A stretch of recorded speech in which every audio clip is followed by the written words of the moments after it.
Hello guys, today I'm doing the tutorial that some of you wanted, and just as a quick disclaimer, I'm really bad at mission making, but for some reason you guys really liked it, which I'm actually surprised. So I'm just gonna show you how to make one. We'll cancel this one. So, oh, I'm actually really stupid. What you're gonna do first is you're gonna, when you're in the DCS menu, normally, yeah, I just have the F14 wallpaper. So you click Mission Editor, and it brings you right here. I already opened a mission. You might have to make a new one, and I'm gonna show you how that looks. It looks like this. And that's basically how you make a new one. Normally there's like 3 big boxes that say, create mission, open mission. Yep, just 2. And you press one of those. Now this is where you select what countries you want to have on which side. So in here are the neutral countries that are not featured. For example, if I would want South Africa to be on the red team, which red you mostly just use as, the Soviet Union, basically the enemy of the West. And then you can use blue as the Western states. I even have my own country here, Austria. So for example, if I want Cyprus to be on the red side, I would click on Cyprus, and then I would click on the red arrow. And the same's for blue. So if I want Switzerland to be on the blue side, boom, you click Switzerland, and you click the arrow that you want it to be. And also, it goes into the middle. So if I want oh my fucking god, Switzerland to be gray, then you click Switzerland and you click the gray button in the middle. Boom. There you go. So that's how you do the coalitions. Then when you're done, you'll just click OK. You can take whatever you want. I just took the Persian Gulf map, which is my favorite one. So if you just want an easy and simple mission, that's what I'm going to do now. And next, I'm going to do a mission with triggers. I know a few things you can do with triggers, but I'm not going to go over all the details. So, if you're wondering, what the hell is this? This is for making or opening files. So this is save, this is open, and this is create new mission. Then here we have the mission options. This is where you can change the coalitions after that. That's just the general options and then other things. These are the triggers, that's the weather, that's the briefing. And yeah, now we have the objects. This is where it gets important. Now you'll have planes here, and you'll have helicopters here, and you'll have ships here, and tanks / ground units. It's also infantry. So basically, the UI, everybody can use it. It's really just simple. So what we're gonna maybe do first is, if you want to start from a carrier, you'll take the ship, and then here you see this menu opens. Now here you can have the category, so it makes it easier to select, and I just have the country selected here. It says everything. So condition, I've never used that. You can name it. We'll just name it ship. Nice and simple. So that's ship. And then you can select, for example, let's select the Theodore Roosevelt. So that's the ship selector. That's to make it easier to select. So if I was to press carrier, then it only shows me the carriers. And this is the skill of the crew. You just leave it at average, unless you want to do some like super complicated ship missions, which I'm not gonna teach you much about. So we'll just take a random point, and then we'll just left click, and that's the ship placed. Now here we have the compass like thing. and that we can turn the ship with that. So I can basically turn it in that direction, and of course you're gonna launch into that direction. You can add new ships right here, and that's the quantity, and that's which one you want to select. So if I was to add another carrier, then here it says 2 because I've got the second one selected, and then it says 2 here because there's 2 ships. So if I was to press this arrow, it would go to the first one. You see that one turned yellow. Now watch, the other one turns yellow. So that's basically to select them.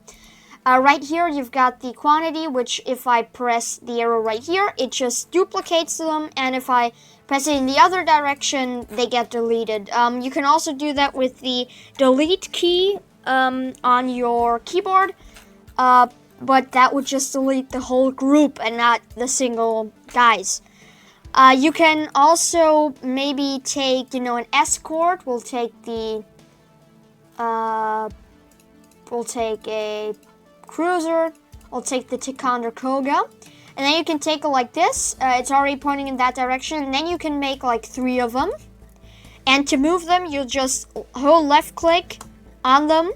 That selects them, and then holding left click and pulling will just move them around. So we're not going to need those for this episode though, so we're just going to click there and click delete. So not the one you would use in Word, but like the actual delete button on your keyboard. You probably already know what I mean. Now, to the airplanes. Right here is the add or modify airplane group, and we're going to click this. And then we have the selection here. So, for example, I'm just going to call this cool guy, and then we'll take an let's take an F-18. So you would place this guy down, and there he is. Now, this is the waypoints, which I'm going to explain now. They also work for the ships. They work pretty much the same for everyone. So now, this is the starting point, which is point 0. It's just blank here, but it would be point 0. So you can configure what he's going to do. Turning point is just a normal one. Flyover point, no idea what that does. Takeoff from runway will put the plane on the nearest runway. Takeoff from ramp means you'll have to cold start from a parking space. And takeoff from parking hot is just parking space, but you're hot. And landing means that only works once you've placed down a waypoint. So we're going to set this guy to a normal altitude and not this very specific ominous one. We'll take 16,000 feet. You just enter that in there, and then you can configure the speed at the beginning. But he's just going to start at 16,000 feet now. Now to pull him around, again, hold left click on him and then just pull him.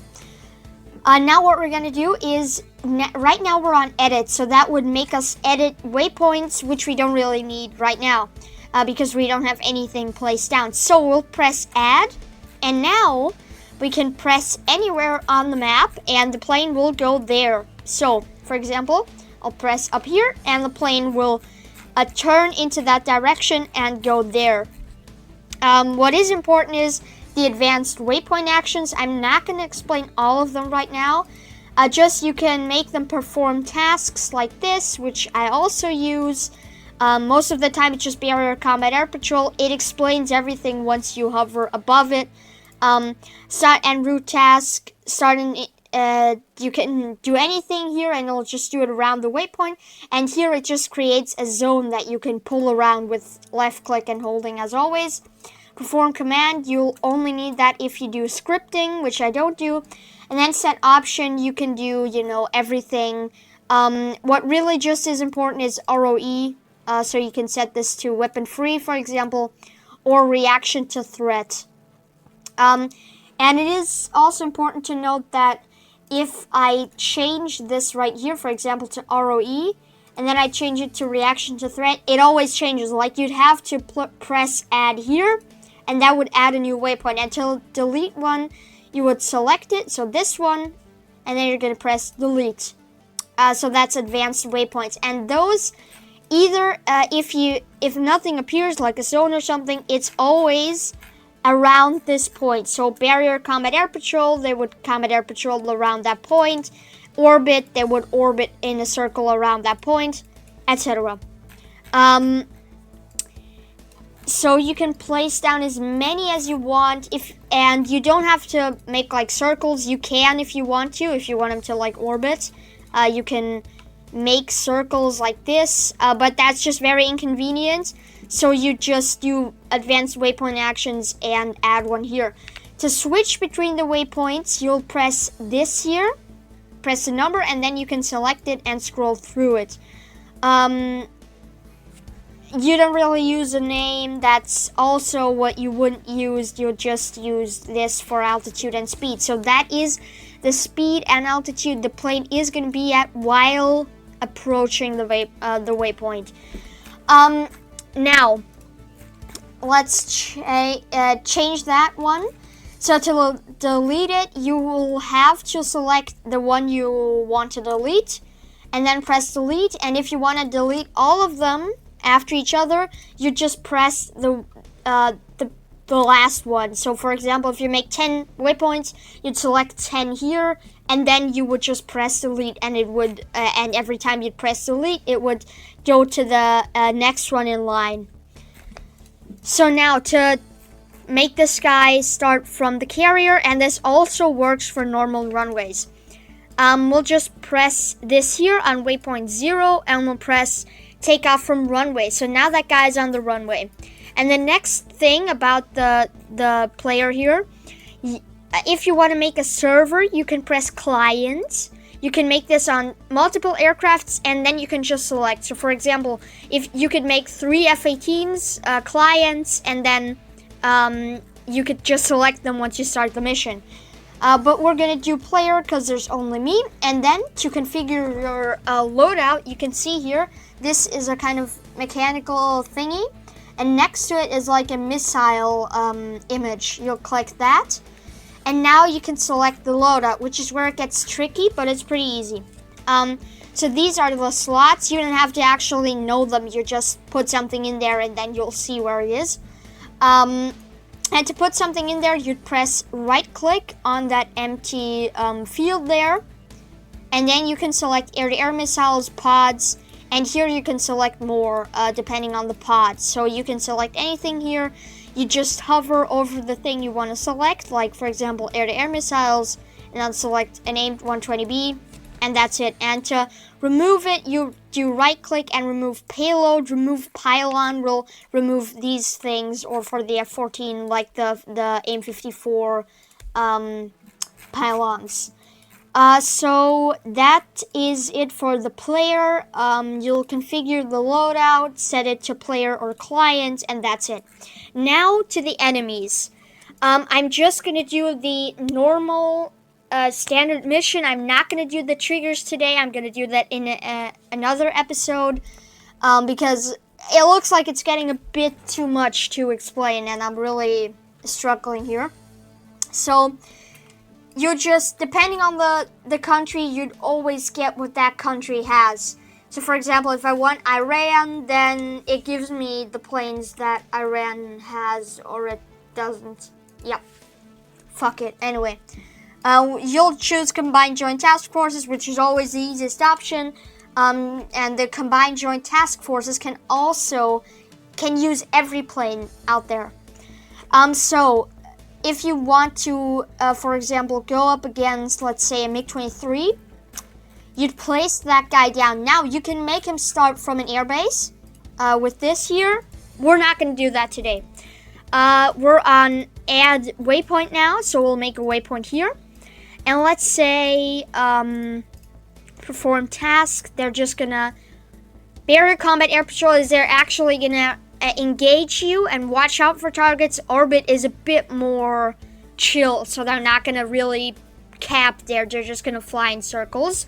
So we'll do a barrier combat air patrol circle here. You can only choose circle, and then altitude, and you can just configure that to your liking. Now, this is what it basically does on and around that point. And now to the next thing.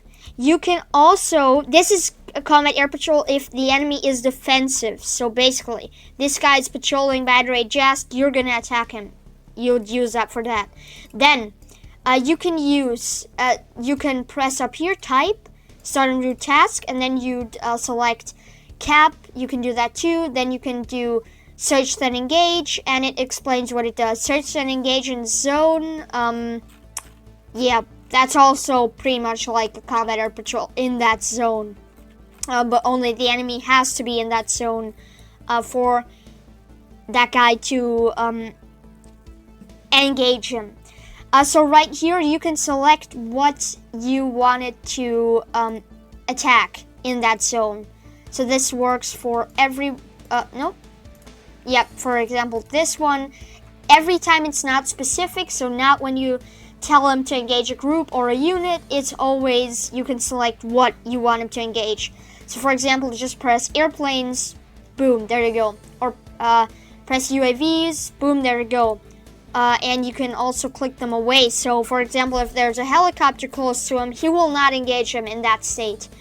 Search the engage group.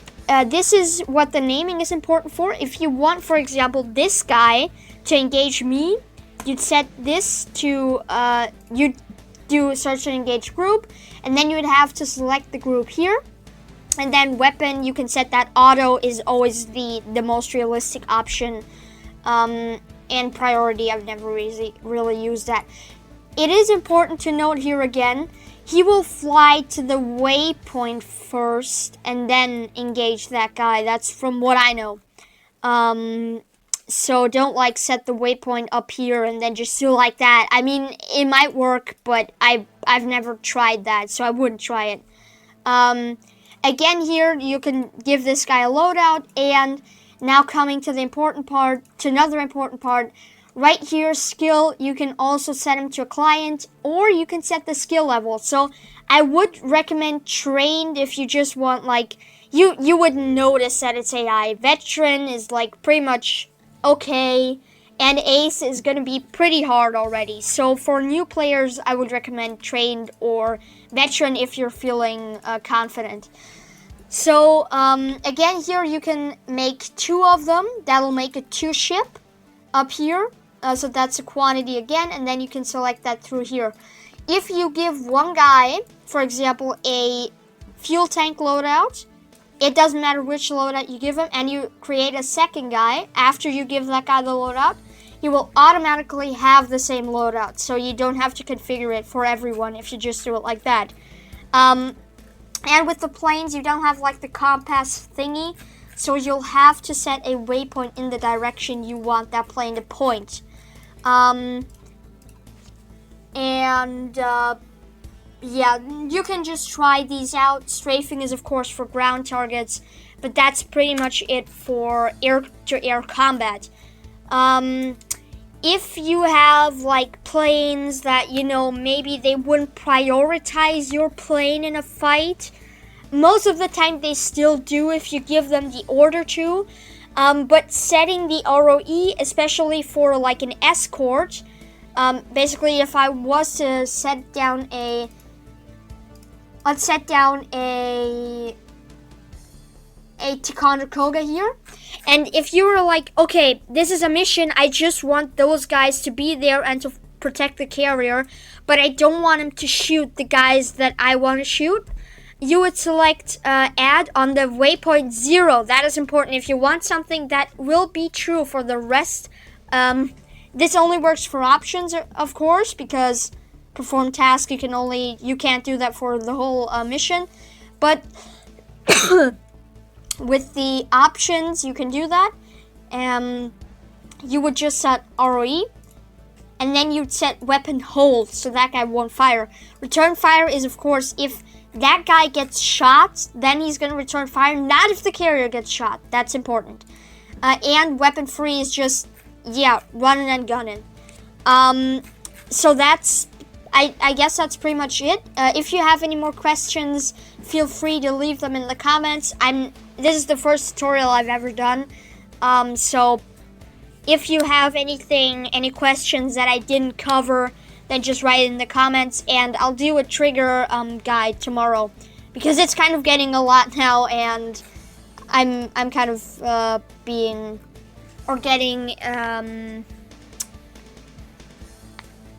yeah, it's kind of hard to explain those things. And just what I did now, you can select the map types here, which is kind of fun. So altitude just gives you the standard map, and then satellite is the one I use for so I can know what terrain is good. For example, a ground war, and then map is just the real one. But yeah, I mean, you could use it for realistic missions if you want to do that. I prefer to not do that.